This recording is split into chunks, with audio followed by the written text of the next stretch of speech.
જૂનાગઢ જિલ્લામાં તાલુકા પંચાયત અને જિલ્લા પંચાયતની બેઠકો પર સ્થાનિક સ્વરાજ્યની ચૂંટણી યોજાઈ હતી, જેમાં જિલ્લા પંચાયતની ભેસાણ એક સીટના ઉમેદવાર ભૂપત ભાયાણીએ પરિવાર સાથે મતદાન કર્યું હતું। ભેસાણ તાલુકામાં ગ્રામ્ય વિસ્તારમાં પણ લોકોએ ઉત્સાહપૂર્વક મતદાન કર્યું હતું।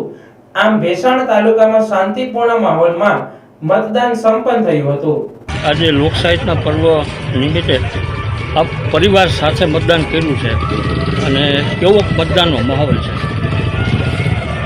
વિશ્વના સૌથી મોટા લોકતંત્ર ભારતમાં લોકશાહીનું પર્વ એટલે કે ચૂંટણી, અને એમાંય પણ આ તો સ્થાનિક સ્વરાજ્યની ચૂંટણી। તો સ્થાનિક સ્વરાજ્યમાં લોકો ઉત્સાહભેર મતદાન કરી રહ્યા છે અને પોતાનો નેતા કે જેના ખંભે હાથ રાખી અને આપણે આપણા મનની વાત કરી શકીએ, જેને પોતાની તકલીફ કહી શકીએ અને એ તકલીફનું જેની પાસે સોલ્યુશન હોય એવા નેતાને જનતા પૂરજોશથી મતદાન કરી રહી છે, ઉત્સાહભેર મતદાન કરી રહી છે। અને અમારા ભેસાણ શહેરમાં 30%થી પણ વધુ મતદાન અત્યારે થઈ ચૂક્યું છે અને ભારતીય જનતા પાર્ટીની ફેવરમાં અને અમારી ફેવરમાં મતદાન ઉત્સાહભેર અત્યારે ચાલુ છે।